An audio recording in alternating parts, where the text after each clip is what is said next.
जो लोग change agent होते हैं समाज में किस प्रकार से सोचते हैं, और ऐसी जब कहानी हम सुनते हैं या जो अभी 2 कहानी हमने सुनी, ये भी हमको प्रेरणा देंगी कि हम आगे से जजमेंट पास ना करें या कम करें। जजमेंट पास करना तो बंद नहीं करेंगे, क्योंकि हमारी आदत है ह्यूमन बीइंग की, हम नहीं बदलेंगे, लेकिन फिर भी जितनी कम हो सके, जितना चेक कर सके अच्छा रहेगा। एक कहानी आपको मैं दिखाने जा रहा हूँ, उसमें घर में नल जो होता है, आपके घर में भी नल होगा, कई बार नल टपकता है, उसके अंदर छोटी एक वॉशर होती है रबड़ की, वो कट जाती है तो नल एक एक बूंद टपकता रहता है, कोई परवाह नहीं करता। उसने एनालिसिस किया कि एक एक बूंद की कहानी क्या है, और उसके आगे देखिए स्टोरी में क्या बताते हैं।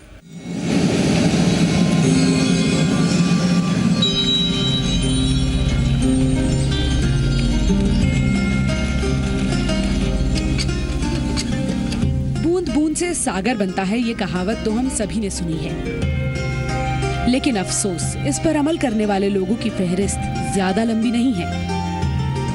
लेकिन हर बूंद की अहमियत जानने वाला अगर कोई एक शख्स है तो वो है मुंबई के नामी कार्टूनिस्ट आबिद सुरती।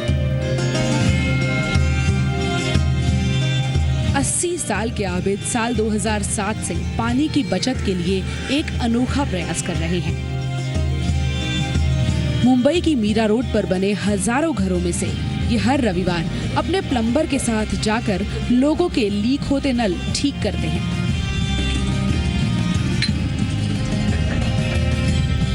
और ये काम करने की प्रेरणा का स्रोत पानी का अभाव था, जहां एक बाल्टी पानी के लिए घंटों लाइन में खड़ा होना पड़ता था और कई बार झगड़ना भी पड़ता था।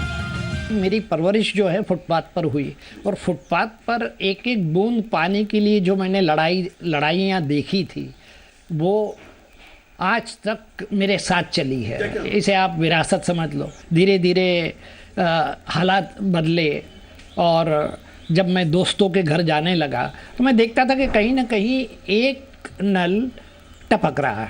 एक आर्टिकल आया हुआ था पानी पर, और उसमें ये दिया हुआ था कि 1 सेकंड में 1 बूंद टपकती है, 1 महीने में 1000 लीटर पानी बह जाता है। अगर दिल में कुछ करने की इच्छा हो तो रास्ते खुद ब खुद निकल आते हैं। 2007 में आबिद ने अकेले ही एक एनजीओ ड्रॉप डेड फाउंडेशन की शुरुआत की।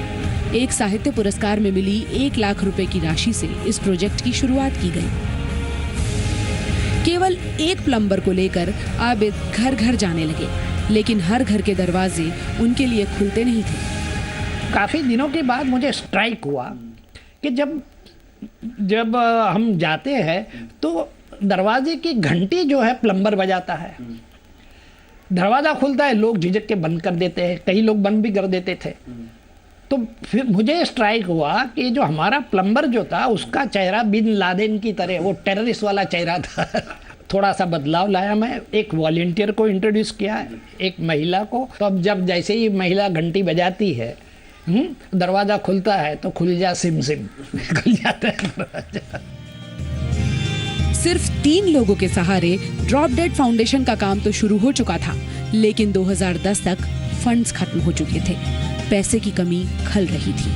लेकिन कहते हैं ना कि अगर किसी चीज को दिल से चाहो तो पूरी कायनात आपका साथ देती है। आबिद के साथ भी कुछ ऐसा ही हुआ। बंद करने जा रहा था कि 50,000 रुपया दूसरा अवार्ड आया महाराष्ट्र गवर्नमेंट का। पहला जो अवार्ड जो था वो उत्तर प्रदेश का था, ये महाराष्ट्र गवर्नमेंट का आया। तो कहने का मैसेज मेरा ये है कि अगर आप पूरी ईमानदारी के साथ लोगों की भलाई करना चाहते हैं, कोई अच्छा नेक काम करना चाहते हैं, तो ऊपर वाला आपका फंड रेजर बन जाता है। तो अगर आप भी कर चुके हैं आबिद जैसे किसी फरिश्ते से मुलाकात, तो हमें लिख भेजिए clubdsc@zmedia.slgroup.com पर। आपको भी यदि कोई दिखे ऐसा कुछ करने वाला तो हमें ज़रूर लिख के भेजिए। Come back on the subject, कहाँ छोड़ा हमने? कुछ 6-7 विषय डिस्कस किए to know the world at large, human being at large, and then try to reach to the truth. What is the truth. जब हम उसकी चर्चा करते हैं, ट्रूथ जानने की कोशिश करते हैं, तो हमें एक प्रश्न आता है कि यार ये आदमियों की रचना कब हुई? When did we get created? When this word got created? जवाब कई बार नहीं मिल पाता है, हमारा दिमाग भी नहीं मान पाता है। हम अपने बिलीव्स, अपने धर्म, अपना जो लोगों से सुना है उसको बताया जाता है, और फिर हमारे बीच में एक लफ्ज़ डाल दिया जाता है। हमारा माइंड, क्योंकि our mind becomes kind of, it is disturbed about that we don't know. So to appease our disturbed mind, a belief is given to us that God created this world, God created you. Is it a factual thing, or it is imaginary, or it is intellectual debate? Huh? I don't think it's God who has created us. I think we who've created God.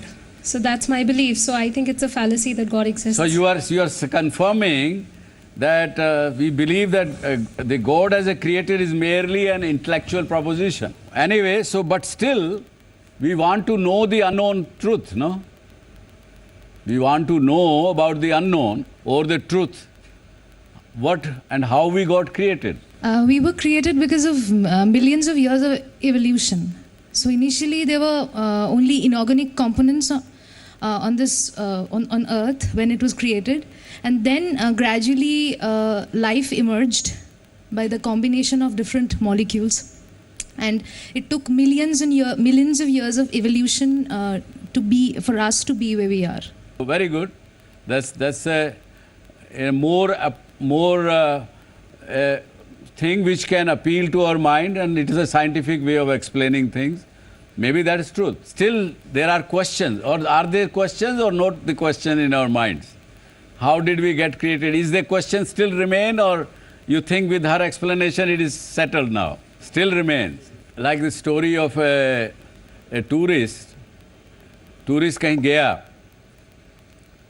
तो उसने पूछा कि भाई मैं एक museum देखना चाहता हूँ, एशियन म्यूज़ियम है आपके इस शहर में।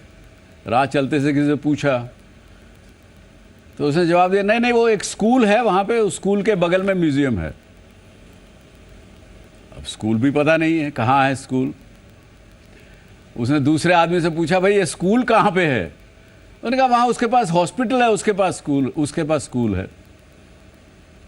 चौथे आदमी से पूछा भैया हॉस्पिटल कहाँ है? वहाँ पे एक प्याऊ बनी हुई है, उसके पास एक हॉस्पिटल है। तो हमारा जो डिज़ायर है to know the unknown, when we try to find out another unknown is added, another factor is added, goal तक फिर भी नहीं पहुँच पाते। ये हम लोगों की ह्यूमन बीइंग की स्थिति है।